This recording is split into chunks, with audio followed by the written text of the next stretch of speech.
अब मान लीजिए अगर हमारे पास एक एक्सप्रेशन में एक से ज़्यादा वेरिएबल्स हों, तब हम क्या करेंगे।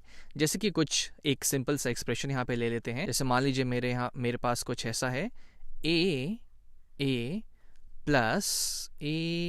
प्लस कुछ दूसरा वेरिएबल बी, ए प्लस बी। और मुझे कहा गया कि जो ए की वैल्यू है वो 3 से रिप्लेस कर दो, ए की वैल्यू हम 3 मान लो, और जो बी की वैल्यू को तुम कुछ 4 मान के इस एक्सप्रेशन का वैल्यू निकालो।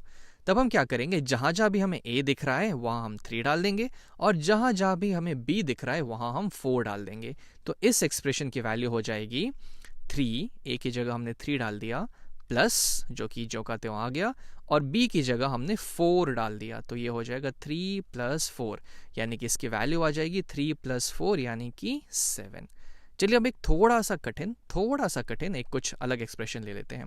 मान लेते हैं मेरे पास है कुछ x टाइम्स कुछ x टाइम्स y प्लस सिर्फ y और माइनस ऑफ 3 टाइम्स x। अब यहाँ पे 2 वेरिएबल्स हैं x और y, और हमसे कह दिया गया कि भाई जो तुम्हारा x है उसकी वैल्यू तुम 3 ले लो, और जो y है उसकी जगह तुम 2 रख दो, और तब बताओ कि इस एक्सप्रेशन का वैल्यू क्या होगा आखिर।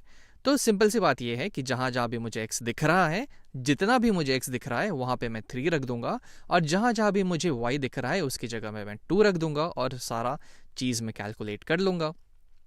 तो बस वही काम हम करते हैं। यहाँ हो जाएगा 3 टाइम्स x की जगह हमने 3 रख दिया, तो ये हो जाएगा 3 टाइम्स y आ जाएगा, y की वैल्यू है 2, तो ये हो जाएगा 3 टाइम्स 2 प्लस फिर यहाँ पे आ गया y जिसकी वैल्यू है 2, तो हम यहाँ पे रख देंगे 2 माइनस ऑफ 3 टाइम्स यहाँ पे फिर से x आ गया, तो इसकी जगह हम रख देंगे फिर से 3, तो ये हो जाएगा 3 टाइम्स 3। अब ऐसा मत समझ लीजिएगा कि यहाँ पे 3 ऑलरेडी लिखा हुआ है तो इस x को हम 3 से रिप्लेस नहीं करेंगे। कुछ भी लिखा हो, कुछ भी कोफिशिएंट हो, कोई भी कांस्टेंट हो, मैटर नहीं करता।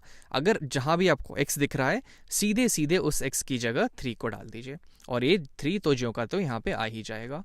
अब बस इसे हम सॉल्व कर देते हैं, तो ये हो जाएगा हमारा 3 टाइम्स 2 हो गया 6, प्लस ये 2 तो ऐसे का वैसे आ गया, माइनस 3 टाइम्स 3 हो गया 9, 6 + 2 होता है 8 माइनस 9 हो जाएगा माइनस ऑफ 1, यानी कि इस एक्सप्रेशन की वैल्यू जब मैं x को 3 लूंगा और y को 2 लूंगा तो -1 आ जाएगी।